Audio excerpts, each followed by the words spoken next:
Hello, everyone. If I could just have everyone's attention.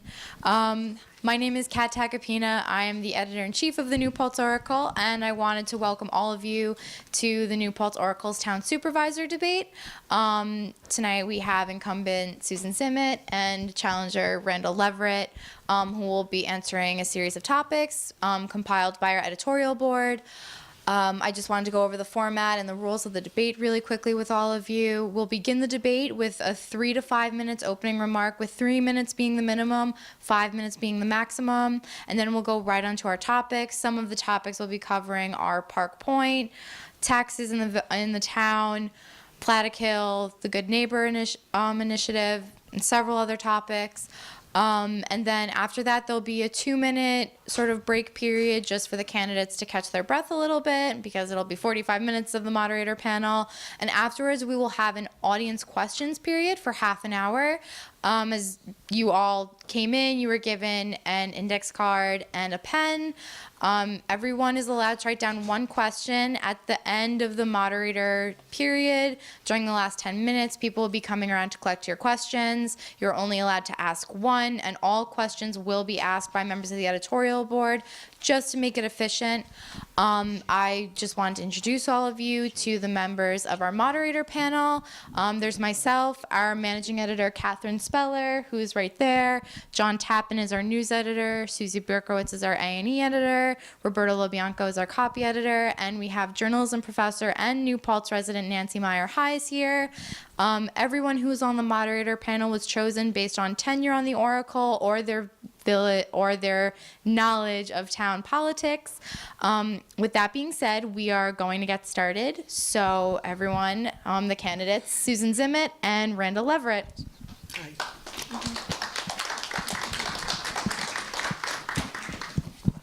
And we're just going to start with our opening remarks. We are just choosing at random. So Randall, you can go first, and then during the closing remarks, Susan, you will go first. And our question is, what are your goals and priorities, or what will your goals and priorities be if you are elected to town supervisor? Sure. Good evening. Oh, wait, I'm sorry. Oh. I thought originally the 3 to 5 minutes was just an opening, and then you were going to start with questions. Yes, this is the opening Okay. comments period, Okay, just well, opening remarks. Because you set it up, isn't this great? Because you set up what are our priorities. I have my priorities more in the ending. The beginning was more of an introduction, so I don't want to seem like I'm not answering your question, but that wasn't what was told to us. No, of course. Okay. Yeah, I mean, just... Okay. Go ahead. Good evening, everyone. Sorry. My name is Randall Leverett. I've lived in New Paltz for the past 16 years. I'd like to tell you a bit about myself, why I'm running for town supervisor, and what local government means to me. I've lived in New York City for 10 years while I worked for Disney, ABC, and HBO in corporate communications. Prior to that, I lived in Washington, D.C., where I was deeply involved in civic and political issues at the local and federal levels. I spent 3 years in a D.C. neighborhood working in community economic development, and I worked for 7 years as a legislative specialist. In that job, I immersed myself in the Federal Clean Air Act as it was undergoing the amendment process in Congress. I learned a lot about clean air and in particular about mobile source pollution, the emissions from cars and trucks, and their effects on our air and our health. I currently serve on the Town of New Paltz Public Access Committee and our town's Police Commission. I began a term as chair of the Police Commission this past April. I'm running for supervisor because I believe we need better local government. What do I mean by that? Local government is the layer of government that is closest to you and to me. In a small town like New Paltz, we may know our local elected officials personally. We see them in our shops and our restaurants and watch them on local public access television. We feel connected to our local government and can attend town and planning board meetings to listen and express grievances, ideas, and concerns. Or perhaps we volunteer our time to serve on a local board or committee. I believe that New Paltz town government could run more efficiently and serve us, the people in this community, in much more civil, open, and effective ways. There are 3 things I would like to focus on this evening. 3 things I hope that you'll remember about me and what I would do differently if elected your supervisor. As we debate as we debate various topics this evening, these three things will thread through all of my comments. If you elect me as supervisor, I will improve the process of town government, how we deliver services, how we spend your money, and how we work on problems and realize our vision together. My government will operate openly and with transparency. Council members will immediately have all of the information that I have, and the public will have it as quickly as possible. No surprises, no games, process over politics. I've had a lot of experience creating and managing budgets, large budgets for major corporations. Our town budget and the budget process need a lot of help. My opponent will tell you this evening that she has saved the town over $1 million. We will discuss that point more fully later and give credit where credit is due. I will give credit here. The current town board corrected some of the financial mess that they inherited, but we need much better financial management. I will tell you tonight about my ideas for making our budget very easy to read and understand, making our government more efficient, and making sure that we actually get the services that we pay taxes for. Finally, I will bring back government that listens to you and works with you. That means all of you, whether we agree or disagree. We must work as a community when solving our problems and realizing our vision for New Paltz. I don't believe in top-down style of leadership. I will lead by working with you, engaging you, then keeping you excited and invested in what we can do to keep New Paltz a great place and make it a better place. I believe in respect and civility. I value your ideas and efforts. We, the community, need your ideas and your hard work to keep our town running and make it great. In my government, no one will be branded as a naysayer or blamed for our failures because they disagree with me. Respect, collaboration, trust. So that's it. Process over politics, transparent financial management, inclusive and collaborative government. I look forward to this evening's debate. Thank you.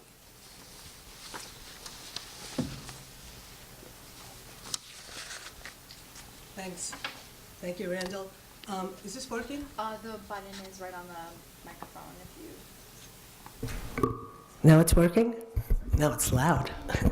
Okay, gotta put my glasses on. Okay, thank you all for joining us tonight. First, I really honestly want to compliment the Oracle on the outstanding job you have done covering the town government. The writing that you guys have done has just been phenomenal, and I've told you that for the past year and a half, and I really mean it. I too worked for the SUNY Buffalo School newspaper when I graduated with a BA in English and Classical Civilization. From there, I spent 8 years in advertising and moved up the corporate ladder very quickly, becoming a VP at the early age of 29. Despite how exciting of a life it was and the very good pay, this work conflicted with the very core of who I am. We made our first step in changing our lives when my husband and I moved up here full-time in 1983, and we commuted every day until my son was born. Right after I left the glamour of New York City, I was offered the opportunity to become an adjunct professor at SUNY New Paltz teaching communications. A few years later, a friend from advertising returned from traveling the world, and we started a company together. The AIDS epidemic was just beginning and was considered unimportant because at the time it was just, quote, a gay disease. My business partner and I knew this was going to be a terrible epidemic, and people needed to start to feel comfortable using condoms during sexual relations. We wrote and published The Great Cover-Up, a condom compendium, the very first book ever on the subject of AIDS and condoms, and Trojan Brand Condoms underwrote the book. We were written up in many national magazines, and MTV produced their own 30-second commercial about our book. 2 years later, Magic Johnson got AIDS, and the age of AIDS officially began and was recognized for the epidemic it was to become. I was asked to return to SUNY New Paltz to teach advertising to Swedish and German students and oversee the internship program where I got students jobs with major TV and radio networks as well as top advertising agencies in New York City. I loved the work, but then a Walmart was coming to New Paltz. It was during this time I was asked to run for town supervisor. At that time, I didn't even know where town hall was. As hard as it is to believe now, the town was run by Republicans, and many of the supporters of Walmart are now working for my opponent. Well, thankfully, we won. We were the first town in New York to stop a Walmart, and the downtown as we know it is healthier because of it. My life forever changed, and I've been in public service ever since. During my 2 terms as supervisor prior, I established myself as a leader in the environment, property tax reform, and open government. In 2003, I was asked to run for the Ulster County Legislature. The county was strongly controlled by Republicans, and due to redistricting, there was finally a chance for Democrats to win a majority. I won that race and served 4 terms or 8 years as a county legislator. I continued my work on the environment, property tax reform, open government, closing Indian Point, banning fracking in the county, and getting the arts funded in Ulster County. I also became vested in veterans' rights and created a statewide law that assured our veterans got treated from the exposure of depleted uranium when they came back from Iraq. I also created the Veterans Cemetery. I was chairperson overseeing the Ulster County Community College, one of the greatest institutions around. As a chair, I never allowed tuition to be raised on the students who could barely afford the existing tuition as it stood. I was a fierce defender of public education on all levels, and I still am. After serving in the Ulster County Legislature, I was drafted back to New Paltz. There was great concern about the health of the finances of New Paltz, and the voters returned me back to the office of Town Supervisor. Unfortunately, as confirmed by the controller and the outside auditors, the finances of the towns were in shambles. It was a very difficult first year due to the mess left behind and the vitriolic tenure of the New Paltz debate. But despite that, my board together worked to get our finances in order, and we delivered.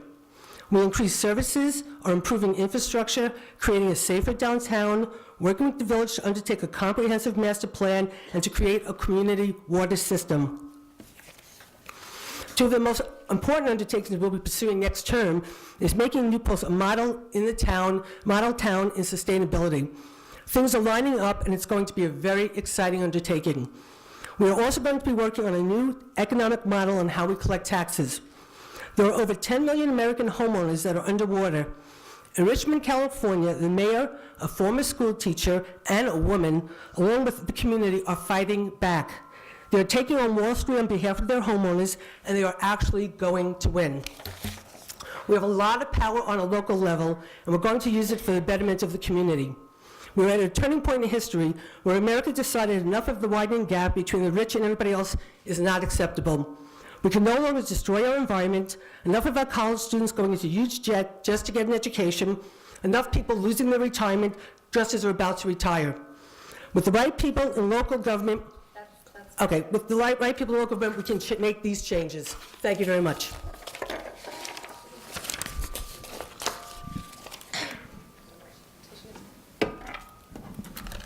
Let me turn this off. All right, and we're going to begin the moderator portion with Park Point related questions. So as soon as you're ready and microphones are adjusted.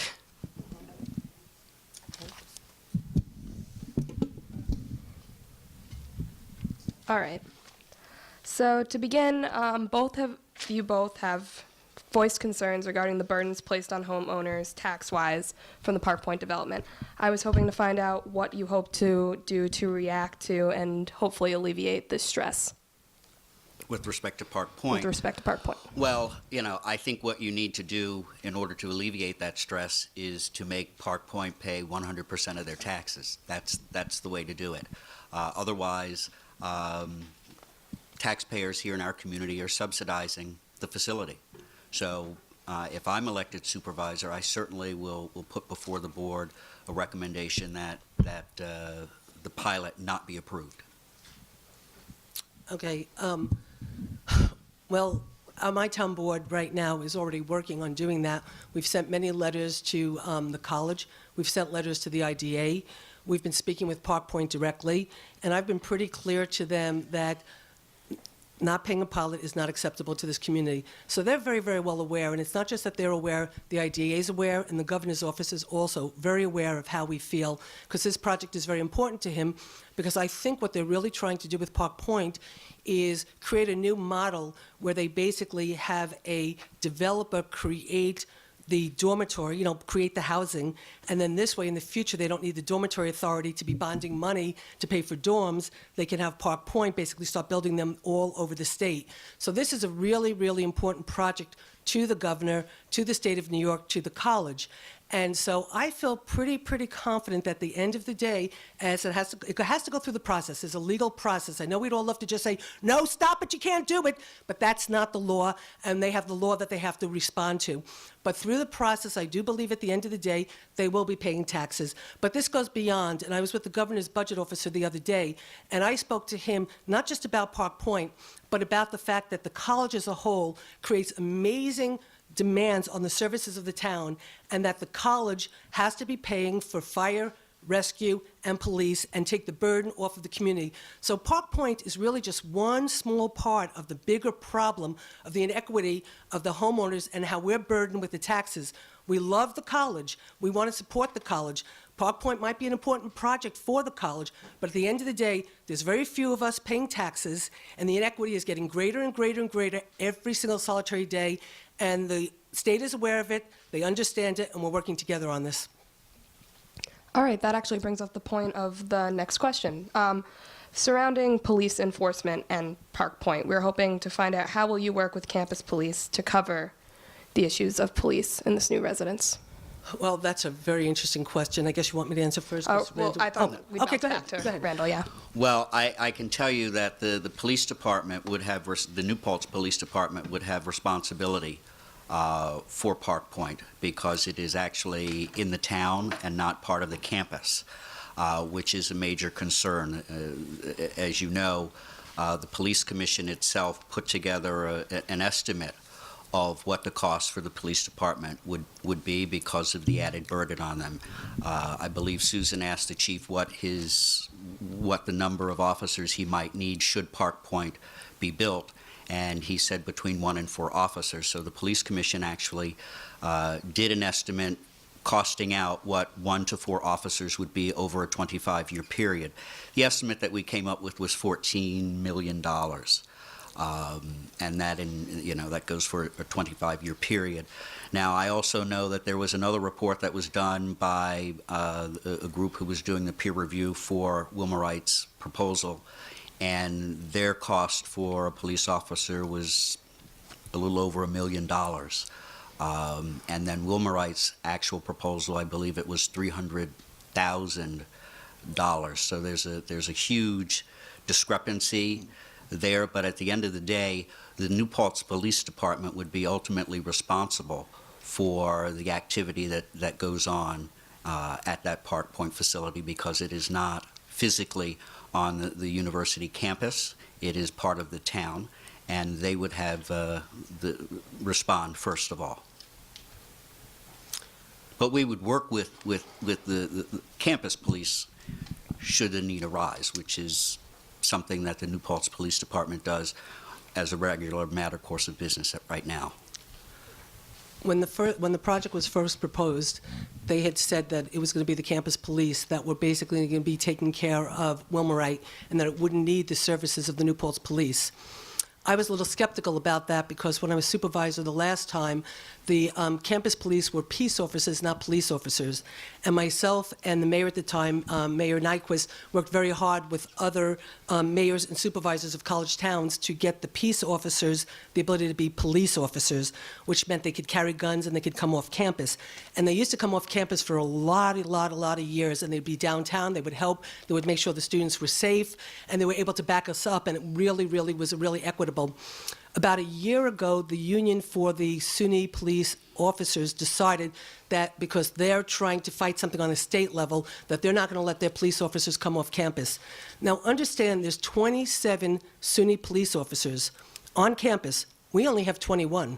You have 5 lieutenants. We don't even have 1 lieutenant right now. Your police officers get paid more than our sergeants, okay? Your campus police has a bigger budget than us. Meanwhile, your police officers are not allowed off campus to come downtown to help us when the students are downtown to keep them safe. And we even have less money, and we have to have a 4th shift. We have to have an extra shift to pay for the nightlife downtown. Complete and total inequity. So originally, Park Point was done with the assumption that the SUNY police were going to be able to be there. We pushed them and pushed them and pushed them because I didn't think that that was really true based on what I know is going on with the union. And sure enough, it was admitted that it was going to be the SUNY, the New Paltz police, that were going to have to basically manage it. So that created a whole entire new dynamic. Now, what I will say is I did go up and I actually looked at the Park Point project up in Rochester. They have an incredible security force, security in place. A lot of security and all this kind of stuff, a lot of officers. So they try to make it very, very safe. So right now we are going through that process to try to understand what the implications are. Like Mr. Leverett said, the police commission came out with $14 million. The people that were hired by the town came out with $1 million. Wilmer Wright said how many? I think it was $300,000. $300,000. The problem is the people who were hired by the town are experts all over the state, and they do this all over the place. So we sort of feel they have a pretty good sense of their numbers, and we're going to have to figure this out and see where we go. Just because we went over, Randall, if you would like to, how many? If you would like an extra 30 seconds to speak about the issue. No, I mean, it's pretty clear. I mean, we will need additional police officers should that facility be built.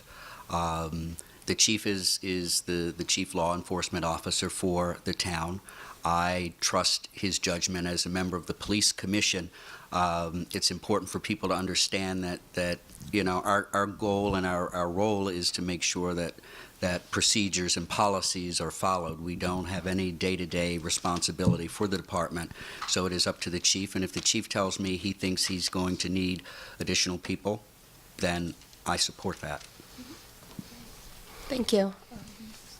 And next is Platica, so Susan. Can you just do me a favor and put up like when it's getting close to the end, let us know, because you're just holding it up when it's over. Soon. Usually you give somebody a warning that they got to start wrapping up. Yeah, 1 minute. 1 minute? Yeah, if you could. Which means that I have to put on my glasses, but, You see me hold up a sign for 1 minute. okay, good. Okay, thank you. So, as far as the Plattekill lighting issue is concerned, what is the town's role in police enforcement and providing Plattekill with lighting? Well, the town's responsibility is to make sure that all of its residents are safe. That is ultimately the town's responsibility. Anybody who is within our town and village limits, our police department has responsibility for that. The police department clearly wants to make sure that the students can get to and from wherever they're going without being accosted. And we take your safety, as we do every other citizen in the community, safety, it's a high priority. There has been talk in the commission about the school wanting to do additional lighting and things of that nature, and in talking with the police chief, he indicated that he had a couple of meetings regarding this particular issue, and indicated that there were a number of light poles or poles along that corridor that perhaps could get some additional lighting put up there to help brighten things so that you guys weren't walking around in the dark, walking back from the restaurants and the things up Plattekill Avenue. And I think that's an excellent idea. One thing that I would hope that we can do and look into perhaps is if we're going to put new lights, we will perhaps maybe have something that's, solar or energy efficient, so that we can save money if that's something that's going to get done. One attempted rape is one attempted rape too many, and this has been going on for a long time in this community. When I was supervisor way back when, we were dealing with this issue back then and putting together a lot of stuff. We put together a Tavern Owners Association agreement because way back when, the bars used to be able to have wet T-shirts, wet T-shirt night with girls in wet T-shirts, and I don't have to tell you what a girl looks like with a wet T-shirt, okay? Or all you can drink for free, and all you can drink, for $5, whatever. Promoting, alcohol, which promotes, we all know, sexual attacks and all that kind of stuff. So this has been an issue for a long time. We've been working for a long time to try to get on top of this. Way back when, we created a group of tavern owners, SUNY, New Paltz people, Ray Schwartz, who's phenomenal, if you all know him. He's like an incredible leader in the country on issues relative to student safety and drinking. The New Paltz Police, the campus police, the New Paltz Police, the campus police, the bar owners, and we put together a thing, and we had met a lot way back when to put things in place. We started to get a bus off of the campus to bring the students, back at night, by themselves. Unfortunately, after a certain period of time when I was no longer, they weren't here. So what happened was after the last attempted rape that last couple of Saturday nights ago, we have a town gal meeting where the college and the town meet all the time. I brought this up. I said this is unacceptable. Right at that meeting, I said, we've got to do something. We have to put lights. We have to do what we have to do right now. So right after that meeting, the chief, the president of the college, Ray Schwartz, David Dugakin, our police chief went out. I had to meet with the rescue squad, so I couldn't go. They went and walked up and down to see where the lights were missing. We went that night. I got the chief, Dugakin, I got our police chief, and myself went to the village board meeting that night and demanded that they get lights up ASAP and that this is not to talk about anymore because it's just going on too long. Get the lights up, and we'll talk about things later. We talked about LED lights. We talked about all the new things that are going on with lighting. That's a great idea. There are grants out there. We've already agreed to start looking at the grants, but we can't wait to first apply for a grant and, and then put them up. They need to be put up, and they need to be put up yesterday. As far as lighting goes, local residents have said that lighting is something the schools should pay for, and school officials say the local government should take it out of their budget. Where do you think the money for Platica lighting should come from? I think we could share it. And that's something that I would like to do. I would like to have a better relationship so that we can cost share some of these things. I mean, the students are partly the responsibility of the college and their residents in our community. So I think some things we can share. I mean, I don't know if you all are familiar with some of the things that are going on in Arnold at other SUNY campuses where the college is sort of contributing to some of the expenses and costs in the community. And I would certainly like to see if we can't perhaps do something similar here in New Paltz with the university and our town, because once again, it's a huge cost for our residents. It's actually not a huge cost for our residents to do the lighting for the entire town outside the village. Is $22,000 a year. So that's all the lights in the town of New Paltz, and I think it's somewhat similar for all the lights in the village. I'm not sure about the village numbers. $22,000 for all the lights in the town. That's not a lot of money. And at the end of the day, governments have to take responsibility for their responsibility. So just like in New Paltz, there was a fight between the crossing guard, the village, or the school district. One or the other was responsible, but they were so busy fighting, they didn't do it. They didn't get a crossing guard, and the kids were put in danger. I came in as supervisor, took it over, said, I don't care. The kids are all that matters, and we worked it out with the school district. So you know what? You step up to the plate, somebody's got to be an adult. The reality is there's a part of the road that's Platica that's in the village. The village should just pay for the lights. That's their responsibility. It's their obligation. Just pay for it. There's a portion of the road that belongs to the college. The college is already taking responsibility. They're doing certain lights. They're putting up certain cameras. They're doing what they have to do to make sure, right before the students came back, because there's a bunch of neighbors who were having a lot of problems and issues, we had a meeting because of all these problems with the neighbors who are imposed on, with the kids walking back and forth. We had a meeting. Immediately, I said, let's not recreate the wheel. We've done this before. Pulled together everybody that needed to come together in one meeting before the kids came back. The college, SUNY, Dugakin put in place what needed to be done, told his officers, I want you at night, especially Thursday and Friday and Saturday night, I want you to be on this side of the campus. I want you to come down to where your boundary is, where you can't come beyond. He gave his phone number to every single resident who lived there, so if they heard something, they could call if there was a problem. The reason why that rape got stopped, just last week or whatever, was because the neighbors were listening, they were aware, they heard the girl scream, they called up to Dave Dugakin, the police were already downtown because we've already put it in place, and that's how we stopped that rape. So each municipality knows what they have to do. We don't have to cost share. We don't have to sit down and figure it out. We just all have to step up, take our responsibility, and pay for it, and get it done, and make sure everybody's safe, and stop talking. But let me throw this out quickly. We've been talking about it a long time, and it's still not It's a problem. We've been talking about it a long time. What would you change about the current town police enforcement? What would I change about the current town police enforcement? Nothing. I think our police department does a pretty good job. Are there specific issues that one might think needs to be changed. I think the police department does a bang-up job responding to calls and handling the situations down at the bars. I was just wondering if are there specific issues, or is this just It's a question. In regards to Plattekill or any other situation? Well, clearly, if there are lots of assaults and things going on there, I think the police department has stepped up patrols right now. But once again, that is something that the police department handles. And if I were supervisor, I would work with them to make sure that added patrols are going on Plattekill Avenue, and that we're vigilant.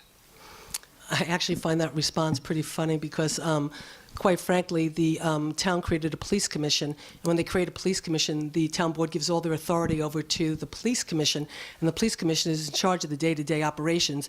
So my opponent doesn't have to wait to be supervisor. He should be doing it right now. And that's part of the problem. The biggest portion of our budget is not under the auspices of the town, and that's got to be fixed. It's not that there's a problem with our police department. They're doing the best that they can with the resources that they have. We have a very large police department, and again, we have all those extra officers at night. We need to have more walking patrols downtown. People are complaining downtown there needs to be more walking patrols. Quite frankly, what I really do believe is I think that the village government needs to step up to the plate, add an extra little bit layer of police services so we have extra police officers downtown, which is where the need is the greatest. Because right now, our town police force has to respond to traffic accidents, they have to respond to speeding tickets, they have to respond to whatever, and they have to be downtown. And simultaneously, when they're downtown at night trying to keep the kids safe, if there's a burglary out in the town, they've got to leave. So we actually need extra police downtown. It's not fair for the residents in the town outside the village who carry the greatest burden of the police department. We pay 70% on every dollar of taxpayers' money. The village residents pay 30 cents, we pay 70 cents. So the town outside the village residents are paying an extraordinary amount for the police, and a lot of the services need to be down in the village. We need to have some more police downtown. We absolutely do. We need more police downtown at night. We need them down there on Thursday, Friday, Saturday night.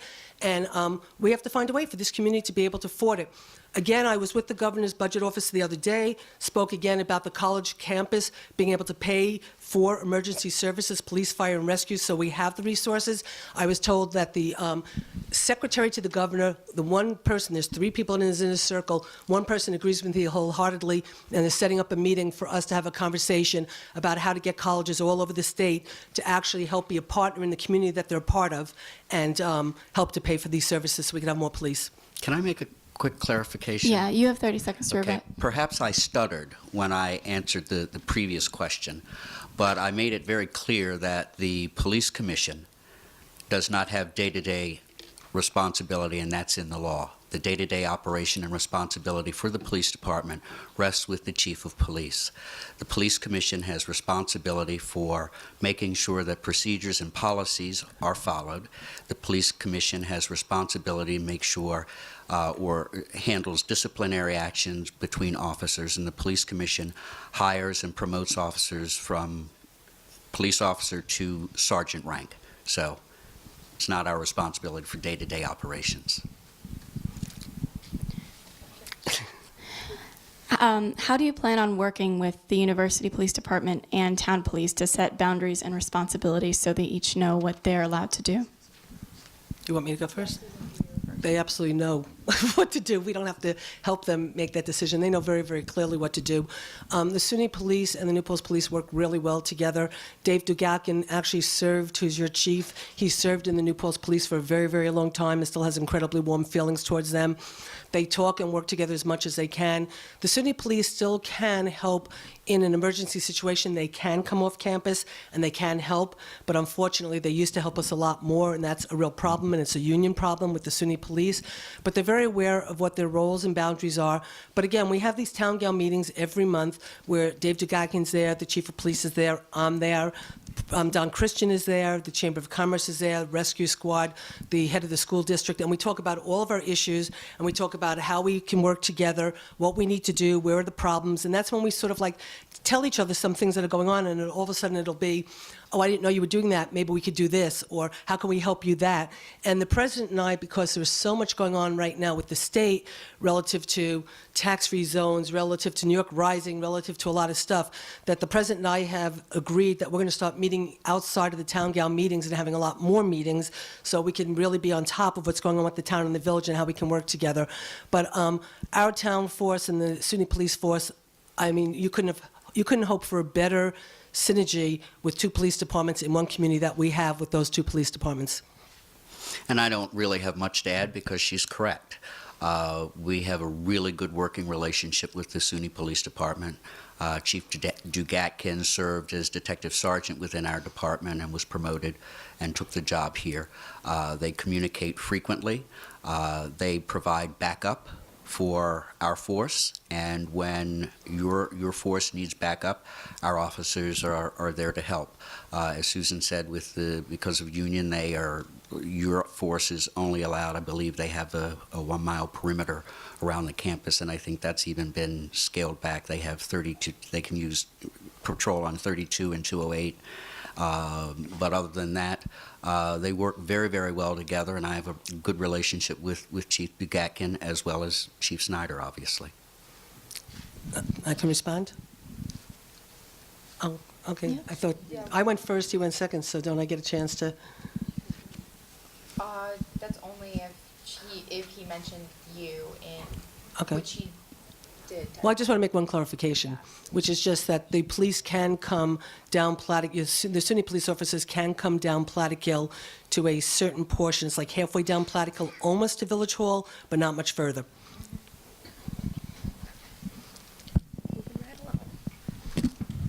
And now I want to talk about the Good Neighbor Initiative. This will be a bit different of a topic just because I know, Susan, you came up with this, and I just wanted to ask a little bit differently.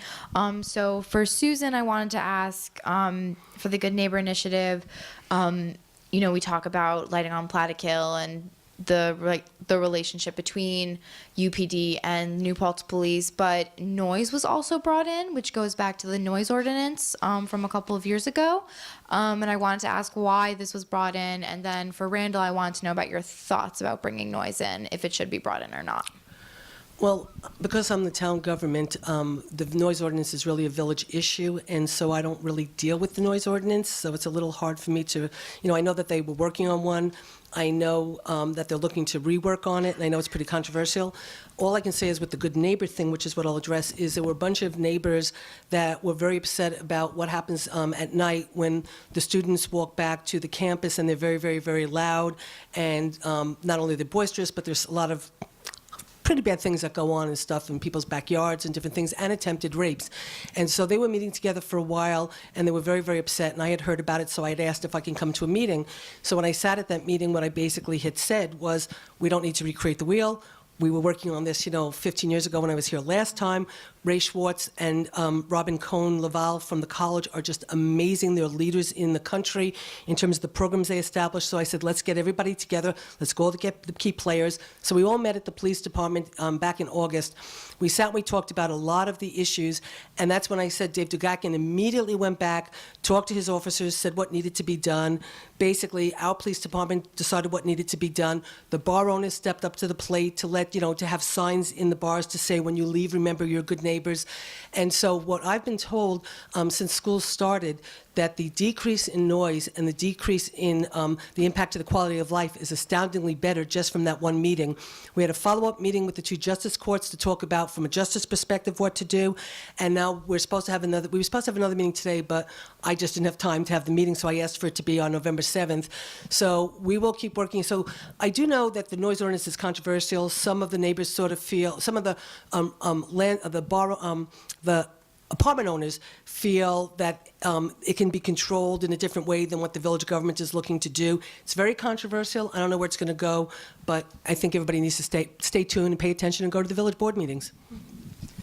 Well, it is a village ordinance, but all I can add to that is, I think that everybody should just be good neighbors, and if you're walking through the neighborhood late at night, just be respectful of your neighbors. That's the most important thing.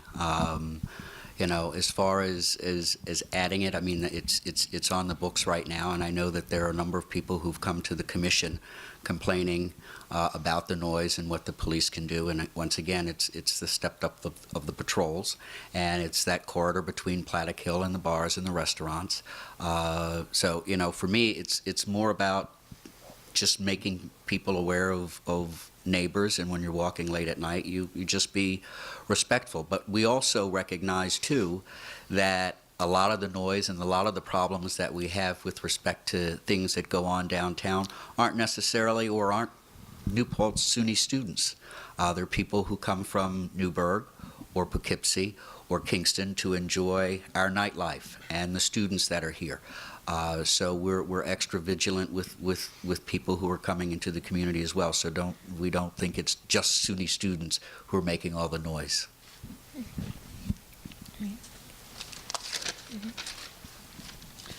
So the next question focuses on the budget. So for Randall, a lot of your campaign is focused on good government and process. Mm-hmm. Can you mention exactly what proposals you have to implement good government practices regarding the budget? And then afterwards, for Susan, as part of your 2013 budget, you were the deciding vote in a pay increase for the supervisor position. Oh. Can you explain why you decided to do that at a time when you proposed a lean budget, where the department heads were cutting their employees' hours? Some critics have kind of pointed that out. So for each of you. 3 minutes, huh? 2. 2. Oh, it's only 2. Okay. Wow. For me, Roberto, budgets equal taxes, and taxes equal budgets.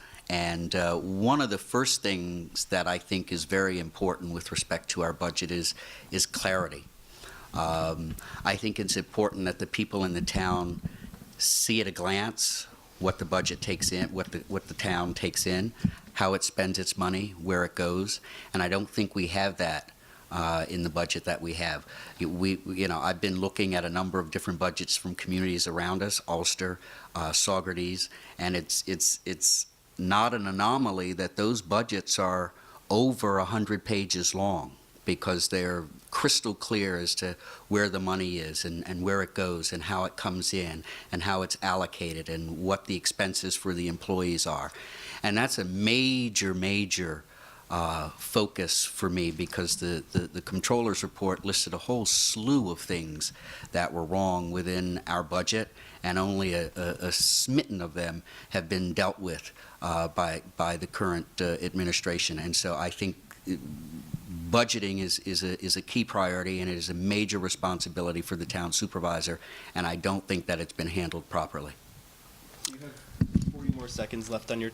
Okay, You have sure. 40 more seconds. Can you be more specific? What exactly is not being done, and what would you change? You have 30 seconds left. Yeah, well, I have the Comptroller's report here, and the Comptroller's report, and it wasn't for this year, but and you mentioned the fact that Susan took a raise, but she took a raise for cleaning up the budget. And this report, basically, and in the TV business we called it add water and stir, it has a whole slew of recommendations for things that should have been done that weren't done. And one of the things, for example, is Sewer District 6 and the costs and the overruns and the borrowing of money and not putting it back. I'd like to borrow that controller's report for a second. The reason I was brought back to the town was because the finances of the town were in an absolute disaster, and that controller's report points out what a disaster it was. That was not my budget. That was the supervisor prior to me's budget, okay? So that controller's report has nothing to do with me. When I was supervisor the first time, I was audited by the controller, and I got an A+ from the controller, and he told me that actually it was the best managed town that he had ever been in. So don't hold that against me. That's why I'm back, okay? And I've killed myself with my town board to get our budget back in place. Now, in terms of a transparent budget, please, with all due respect, We do a budget based on what the controller demands. It's always been done that way. The guy who nominated Randall was a supervisor prior to me. That's exactly the way he did the budget. That's why they've been doing budgets in New Paltz forever, and every other town does a budget. That's what the controller wants.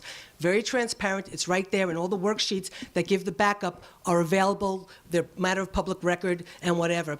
Now, he's talking about the Ulstertown budget. Well, great. I'm glad it's 100 pages. But guess what? The Ulstertown budget raises taxes 9%. Okay? So I'd rather have my budget that is a controller's budget that reduced taxes 4.4% last year, 4% proposed this year, instead of a 100-page budget that raises taxes 9%. So I would take my budget any day over that budget. Okay? So now in regards to, I was supervisor prior, never gave myself a raise. They actually offered me a raise my first time around when I was supervisor the second year. Denied it, didn't want to give it. The board wanted to give it to me. I said I donate it to family. I'm against giving raises. Unfortunately, what happened when I came back this time, I was prepared to do the work. I mean, I have a lot of experience, and I thought I could do the work. There was also a lot of things I had wanted to be doing up in Albany on fracking and on property tax reform. I was so floored with what I walked into and the mess that we had and the amount of time that I had to work 24/7, 7 days a week. It was insane. My assistant basically has to go to get like some kind of comp, whatever it's called, where you go to the doctor because of the mess that we had to do in the cleanup. And when I talk cleanup, we moved the desk. Okay, we moved the desk. There were, what was I going to say, peanuts and mouse droppings. I mean, so the place was a real mess financially and everything. We've been working with the controller. We're doing everything. The Sewer 6 thing is a very big problem. We're about to get a grant, hopefully right now, that's going to repay everything and get a brand new sewer plant. We're doing what we can do. We're working with the controller. We're working with the DEC. Randall, do you want to take 30 seconds? Yeah. In the response letter that was written to this controller's report, the issue, there are a couple of things. Took a raise to fix the problems for a budget that didn't belong to her. That's item number one. Item number two, a month ago, there was an article in the New Paltz Times that indicated Sewer District 6 was put on the back burner. She's had 2 years to work on Sewer District 6. It's the top item in the controller's report. It is the major problem in the controller's report. And she took a raise and then didn't do anything about the biggest problem, which is causing a lot of financial problems. No, I get time, right? You get 1 minute. Okay, Super 6 has been a problem long before I came into supervisor back in 1996. So I'll tell you, we're about the only one that is really actually going to finally solve the problem. And we're going for a grant. We've already gotten through the first phase. We'll hopefully have a brand new sewer plant, and we'll be getting taxpayers' money from the state to pay back the taxpayers in Sewer 6 who can't afford it. You've got a few little people who are paying an extraordinary amount for sewer that they cannot afford. And yes, the rest of us shouldn't be paying for it, but that sewer plant should have never been built. Nobody's been able to solve the problem, because to solve the problem may take people like Thornton Tiller, so we're sitting right there. She would lose her home if we did what we had to do to basically solve this problem. So we're trying to solve the problem so these people don't lose their home, and we're doing it with the state, and we're hopefully going to be getting federal money that's going to finally solve the problem. And so we are dealing with the problems. The controller is extraordinarily happy with what we're doing. We've got a great budget. It's in place. The controller, the outside auditors are very, very, very happy, and we're putting things in place so what happened and what we inherited will never happen again. Roberta, let me real quickly, I think we're going to have to. well, I just want to say that during her first term, she got rid of the Sewer District 6 Advisory Committee that helped. That's not true. We're going to move We on. need to move on. That's We not need to true at move all. on. He doesn't even know what he's talking We about. need to move on. Okay, this question is for Supervisor Zimmett. So you said that you have saved taxpayers $1.5 million and lowered the budget. Lowered taxes for 2013 by 4.4%. Could you please explain these figures? Where did the savings come from? Here's a big gigantic chart that you're more than happy to have and look at. Okay, that explains every number and shows very comprehensively what we've done. I will start with in 2013 when we saved 4.4%. Councilman Kevin Barry, and it's going to take more than 2 minutes, so I'll try to be really quick. Councilman Barry and Councilman Logan spent an awful lot of time looking at our insurance. They saved $600,000 from our insurance without cutting services to our employees. So everybody had the same insurance, but because we took a higher deductible, we paid for the deductible, our premium was lowered, saved $600,000. That's real money. We combined building grounds and water and sewer with our highway guy because our water and sewer guy had resigned. So we combined it. We saved $200,000 that way. We did not get rid of people. I didn't take a raise and get rid of people. The people we got rid of, the few people we got rid of, there were 3 people. They should have never been hired in the first place. They were hired by the previous supervisor. They were friends. They weren't doing their job. And, you know, at a certain point in time, you got to, like, basically bite the bullet. And basically, we're running a clean machine. We've got great people, great employees. These people needed to go. So we saved $200,000 there. So that was $800,000. So that helped us reduce the taxes 4.4% the first year. And then we saved money here and there, you know, but, you know, nothing as extraordinary as that. This past year, when we managed the 2012 budget that I inherited, our town board, from the policies we put in place, saved $700,000 out of the 2012 budget, okay? There was also double billing in terms of how the past supervisor did her budgets, where they were double billing on certain things, so there's more money in the fund balance that should be in there. We saved $700,000. We did get a lower police retirement, and part of that was due to the fact of mistakes that were made by the former supervisor years ago that we were paying for. So those are now done. Plus, the governor has basically, you know, added a tier 6, and we have a lot of higher officers that are retiring, and so we're carrying lower officers at a lower tier. And so between the retirement, between the $700,000 that we saved, basically is how we saved the money, and we're able to reduce taxes 4% this year. Go ahead. Do you want to respond? Some of that was for this current year's budget, like the police retirement stuff, and then there were employees that weren't hired. Some of that was attrition. Then you had the state that also took over half or a good deal of the social net programs that the county took over those. So a lot of those savings weren't necessarily savings or anything done through financial wizardry on the supervisor's part. They were pretty much happy accidents. You know, money that was given back to us, and it was passed on to us as a rebate, so to speak. It was money that we didn't necessarily need to have in the first place. Okay. First of all, every year I did a budget, even all those years ago, I cut $200,000 back in 1998, and it wasn't happy little circumstances. It was mismanagement and the ability to find money and find ways creatively to keep services and save money. So I have never raised taxes, and I have cut money every year that I've been doing a budget, basically. In terms of the safety net, no. The county is phasing the safety net over 3 years. So basically, it was a $20,000 savings this past year from last year's budget that we were able to reduce the budget to. So trust me, it wasn't good luck. It wasn't the fact. Yes, we were really lucky that the police retirement and state retirement was reduced dramatically. Absolutely. So, you know, that was a blessing to me. But I could have spent that money. I could have found many a way to spend that money. We chose not to. We chose to give it back to the taxpayers because it's your money and you deserve it. And in terms of the police, no. Actually, we haven't saved any money in the police budget whatsoever. You know, the police commission's been doing this and this and here and there and whatever, and we're paying extra money for when the police chief goes and the blah, blah, blah. So anyway, no. Believe me, it was financial wizardry on our part, working really hard. The town board has responsibility for the police budget, not the police commission. Not day-to-day operations. Okay, so Susan, you spoke in your introduction about a new economic model of how we collect taxes. Can you please give details about this? Well, that's a little hard to get into per se, but I mean, Frank Morrow, who's he's the genius up in the state of New York, Fiscal Policy Institute, everybody knows him, he's beloved. I worked with him to create the omnibus solution, which is a property tax bill to get school taxes off of property taxes. And we were also talking about Medicaid, because in upstate New York, school taxes aren't the problem, it's Medicaid. And so we created an entire model. There's a website, www.omnibus tax reform, you know, whatever.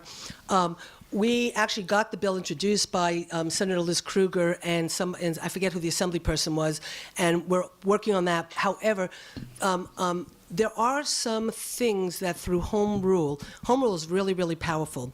And there are some things we actually believe through home rule, and we've had a long conversation, myself and Councilman Barry, who's in the back, about what we could do through home rule that we could challenge the state on and basically say, we're not going to do this through home rule, we're going to pass a law that says we want to do something else and see what we can actually accomplish. Like I said, I met with the budget officer from the governor's office the other day. We talked about a lot of different things. one of the things we talked about was getting the colleges to pay for emergency services, which would make a huge difference. But there's also some law that New Paltz has actually adopted that gives us more flexibility to collect money from businesses that right now are getting a tax exemption, but they truly don't. They should not be getting the tax exemption, and we should be collecting that money. And we actually have a law in the books from 1982 that will give us the ability to actually go possibly, and there's just one business alone that I'm not going to name, but we could get $52,000 from them a year that we haven't been collecting. So we've already talked with Frank Morrow, the leader in the state, about how we could use New Paltz to create this model. We're just at the beginning. There's a lot of things I know from the work I've been doing, but there's a lot of pieces that we have to put in place, and we're really looking and very excited about bringing it forward next year. One of the things when I just talked about that mayor out in Richmond, is basically that there are people all over the country and local governments all over the country that are taking back their communities and saying, you know what, we actually are not going to take it anymore. Okay. Randall, do you have a follow-up on that? No. No? Okay. Because we're running low on time, we are going to take just the 2-minute break right now, just to give you guys a little bit of a breather. We're going to move on to the audience questions period, so we will begin that in 2 minutes if you guys Great, just want thank to you. breathe a little bit. Thanks.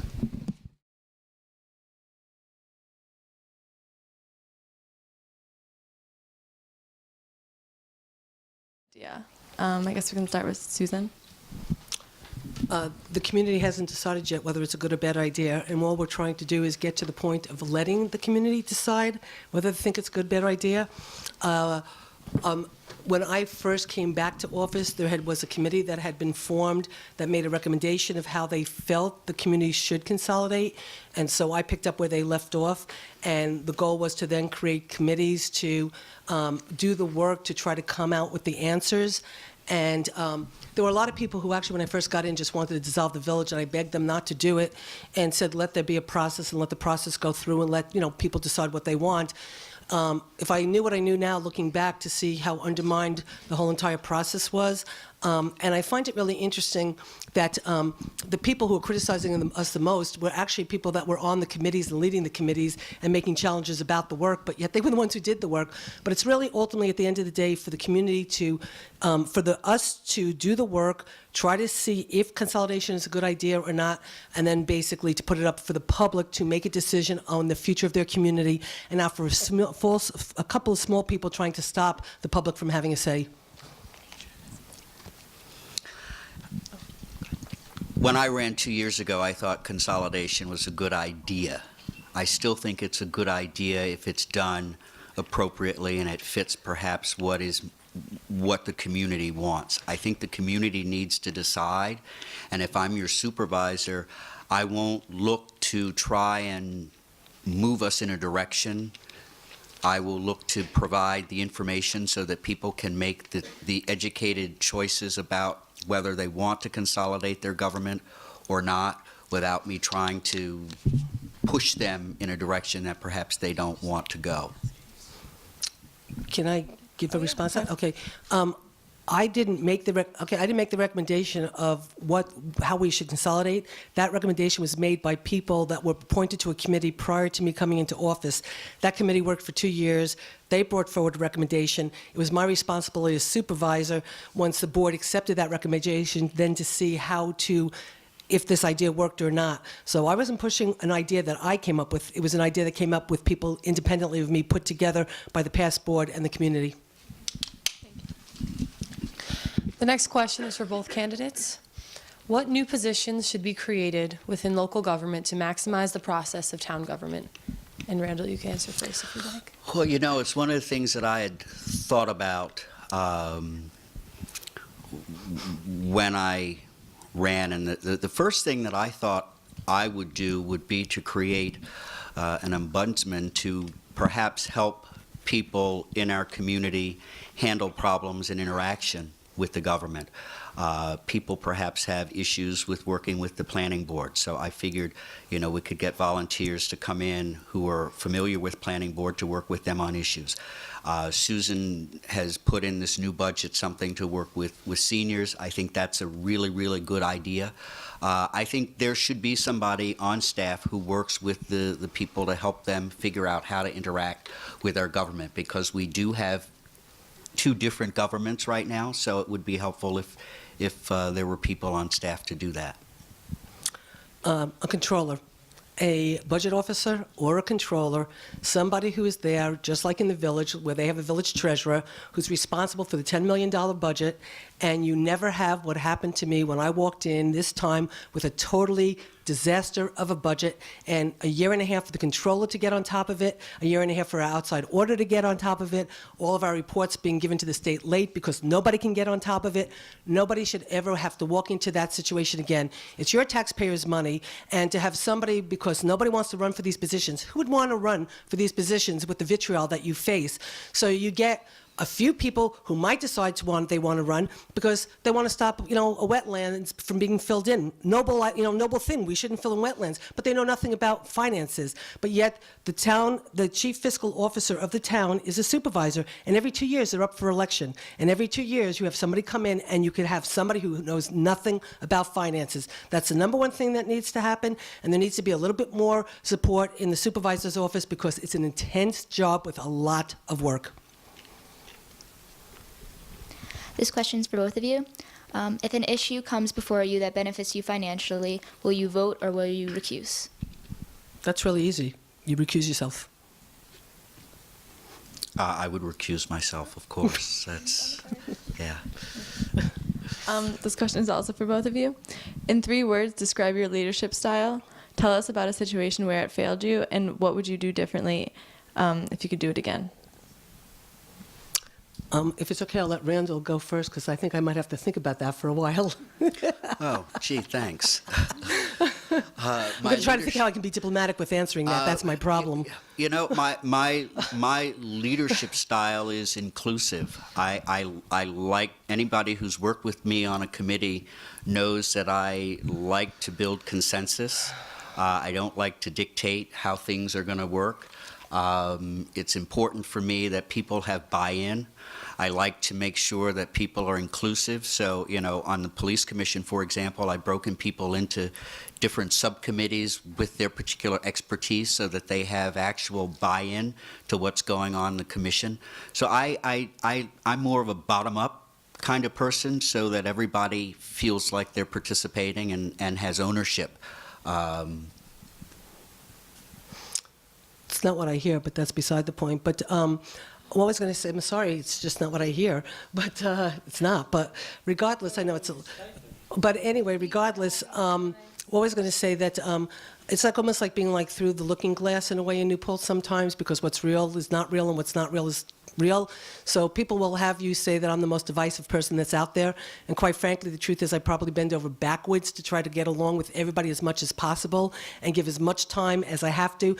And I've gotten hit in the face many a time. And I will tell you, there's a person sitting right over there named Thornton Tiller who told me once that she said, you forgave me once, you forgave me twice, you forgave me 3 times. I've never seen anybody forgive me more than you, okay? And for quite a while, we were getting along quite well. I have worked really, really hard on my board to get everybody to get along. I've turned my back many a time when I've got slammed by certain people on my board just to keep the peace and do what we have to do. I didn't have a deputy supervisor because I didn't want divisiveness on my board. I've tried to work really, really, really hard with the village board. I've reached out to the mayor, Jason West, and spent many, many, many days and hours with him sitting and talking and trying to work together. People tell you I'm divisive. I'm not. I'm just a strong personality. I'm sorry. I would just like to take the time to remind everyone who's here, we said it at the beginning of the debate, that there will be no comments from the audience. The questions are from you. No comments. Please just let the candidates speak. Thanks. Would you like an extra 20 seconds to respond? No.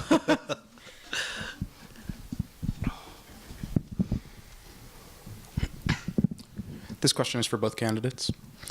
Section 34-2B of the Town Code states that the duties and responsibilities of the police commissioner shall not conflict with the duties and responsibilities of the chief of police, who shall be responsible for the day-to-day operation of the police department. Question: do you believe the chief or commissioner is responsible for day-to-day operations? And would you like to make any changes to this law? You want me to go first? I believe the chief of police is responsible for day-to-day operations, as I've said maybe 3 or 4 times this evening. He is a policeman. Our job is oversight and to make sure that policies and procedures are handled, and promotions and personnel matters. That is his job. He is a police officer. I am not. So it makes sense to me that he has responsibility for the day-to-day operation of that department. Unfortunately, the police chief doesn't agree that he believes that the police commission allows him to operate and oversee the department on day-to-day responsibility, and he does believe the police commission meddles a little too much. When I first came in, there was a member of the board who had wanted to dissolve the police commission before I came back, and he tried to do it at the very beginning of my administration. I said it wasn't fair to two new members who needed to basically get an experience of what the police commission's like. And very early on, we tried to sit down and really have some very serious meetings about what is the role of the commission, what is the role of the chief, what is the role of the board, and really delineate them, because there is real problems with overlap between where the commission thinks they have a say and the chief feels that it's his responsibility, and it is really, really problematic. And this is something that still has to be worked on and has to be solidified in terms of roles and responsibility and everybody knowing where their place is. Well, if it's already delineated, it's delineated in the law.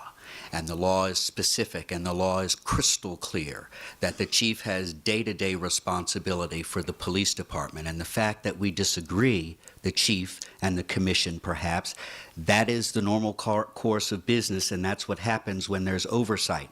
The problem with the police department is you want to get rid of the police commission. That's what the problem is. That's what the problem is. I can rebut, right?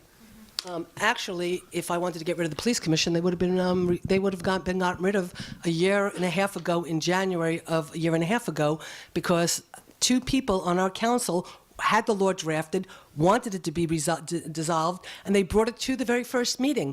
And I said, no, it's not fair. I have two board members who are brand new. I have the obligation to allow them to see how a police commission operates, let them see, let them figure it out, and let us as a board discuss this later. And I said no. So if I was going to dissolve it, it would have been dissolved a year and a half ago. This question is for both of you. What is your position on fracking, and what have you done about fracking? My position on fracking is very clear. I support the ban on fracking in New York. The town has done an amazing job in banning fracking here in New Paltz. No brine on our reach, no transporting of brine and fracking material through our neighborhoods. So I support that. Quite frankly, it is an important issue for people here in New Paltz because we are an environmentally conscious and friendly community. So I support that ban, but it is really it's a national issue, and it doesn't just include New Paltz. And lucky for us, we are not on the Marcellus Shale Fault, so there's no fracking that's going to be done here in New Paltz. First, there is no ban in New York State. We're all working really hard to get a ban. Secondly, there's a woman, Julia Walsh, right back there that I think everybody should give a very big round of applause for the fact that we don't have fracking in New York State right now, because she's one of the leaders in the state. I worked with Julia to stop the to get the moratorium in place in New York State. She gave me a call. I was in Rochester working on a women's project. She said, I need your help. I said, what do you need me for? She talked to me about fracking. We went up to New York State. We had a press conference. We had Pete Seeger, Mark Ruffalo, all the environmental leaders, Sierra Club Environmental Advocates, NRDC, Catskill Mountain Keeper. We held a great press conference. We worked with the state Senate for the next 2 weeks. I was one of the leaders in this. We got a moratorium in the state Senate. We got the moratorium in the Assembly. We're still working right now to try to get the fracking ban. We banned fracking in New Paltz. We can't do brine on the roads. You can't put it into our sewer. You can't frack on our land. And New Paltz is on the Utica Shale, not the Marcellus Shale, but the Utica Shale, which is below us. And yes, they can frack New Paltz. But also, I Love New York Water. Go watch that commercial on TV. I executive produced it with a bunch of movie stars.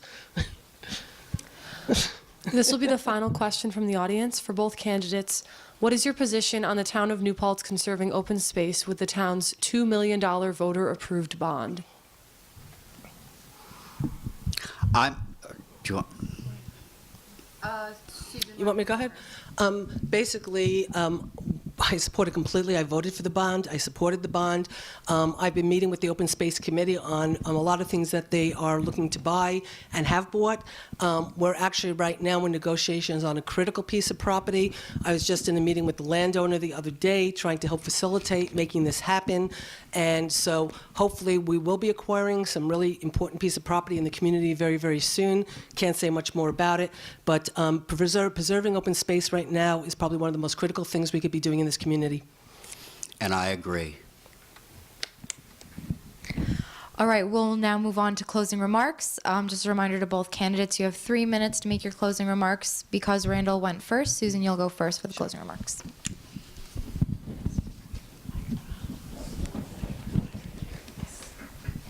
Reverbs, it sounds really weird. Yeah, it's just easier.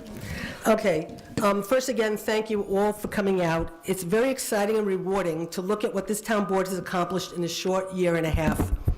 As I said earlier, we have put the town on solid financial ground and are trying to assure that our taxpayers can afford to stay in their homes until they decide it's time to sell it.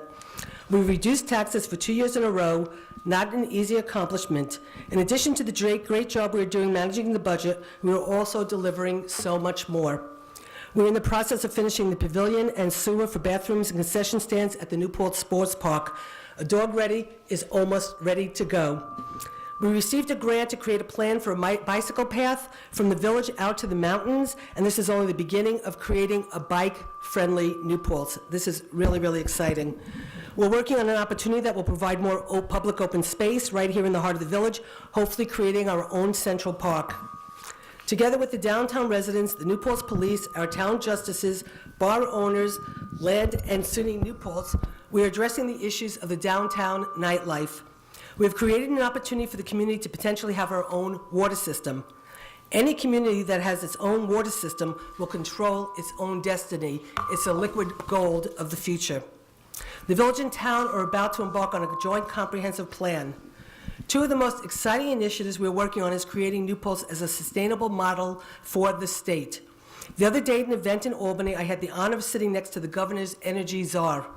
We had a long talk about fracking, and it was a really great talk because I have a little insight on what might be going on and plans for sustainable Newports. He was very excited and gave me his card and asked me to be in touch.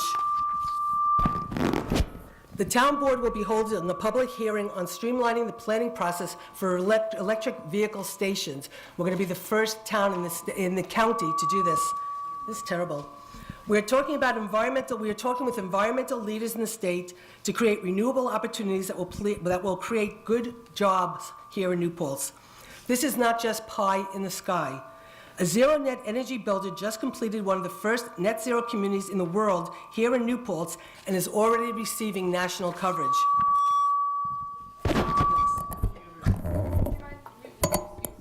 Sure. Yeah, that's save all our ears. Should I start again? No. I'm speaking with a landowner in Newport who already has funding in place to create a solar farm that would provide enough energy to power the town and the college. Newport is one of the few towns working with the EPA to create a zero-waste community. As you can see, we're working hard at moving this community forward. I have a strong record on protecting the environment, and that will never, ever waver. My role on the 208 hydrofracking moratorium is known throughout New York State. Whatever I do, whether it's upholding the wetlands law or working on to ban fracking, I'm always working to assure that Newport is protected. Keeping taxes down has always been my main focus, and I have delivered every year. My work on property tax reform and getting school taxes off of property taxes is known beyond Newport. Thanks. I've always been a strong supporter of the college and will continue to advocate for it remaining affordable. The students' safety, as well as every woman and child in this community, is paramount to me, and I will do everything and anything I have to do to protect the students and protect the children.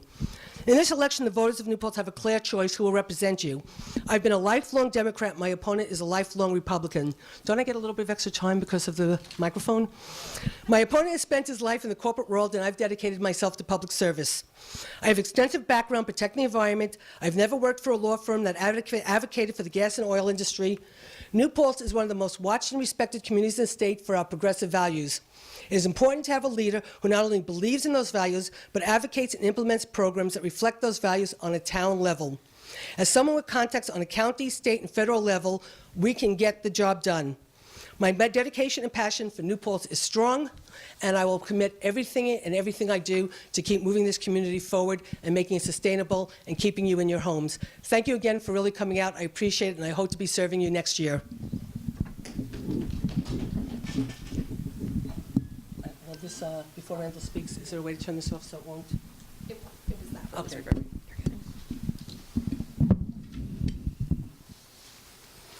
Thank you, moderators, SUNY New Paltz, and the Oracle for hosting us.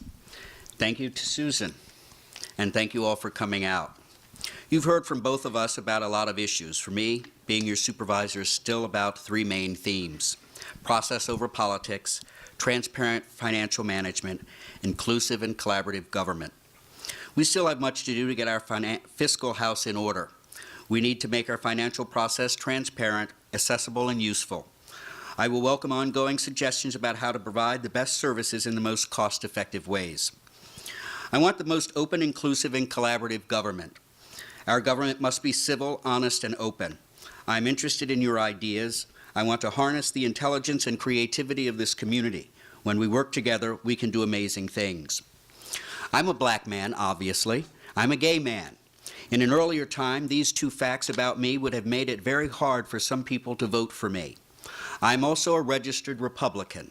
The irony of being a black gay Republican, the trifecta, so to speak, is that I am discriminated against. There are voters in this town who like my ideas and share my values and believe I'm a better choice, but cringe at the thought of pulling the lever for me. Because I'm black? Because I'm gay? No, because I'm Republican. If you can't do that, then on November 5th, pass over row B and go straight to row F. Vote for me as the Common Ground Party candidate. This party reflects who I am, who my many supporters are, and what we stand for. People ask me why I'm still a Republican. Leave the party, they say. But I was taught by my parents not to run away from difficult situations. When I was in elementary school in Baltimore, Maryland, I was the only African American in the school. I was taunted and called names that I won't speak. My parents were compassionate. They knew that at the point in time in that city, there was no escaping the discrimination. They taught me that running away doesn't make the problem go away. They taught me that those bullies and bigots were wrong, but that I had to practice tolerance. They also said that as I got older, I could make a difference through my actions and my deeds. I'm not running from the Republican Party. I'm fighting for it. I want it back. I made a promise to my great-granny when I was a boy that I would register as a Republican, the party that freed slaves, brought us federal conservation and national parks, the Small Business Administration, the Environmental Protection Agency, and Title IX. I have fought hard for social equality and for the right of gays and lesbians to live together without discrimination and to marry if we choose. Regardless of party, my supporters and I are socially progressive, fiscally prudent, and insist on open, inclusive government. I'm running because I believe I can bring fresh ideas, civility, fiscal responsibility to our town government. I'm not running for a seat in D.C. or Albany. I want to serve you all here in New Paltz, and I would be honored if you'd elect me as your town supervisor. Thank you.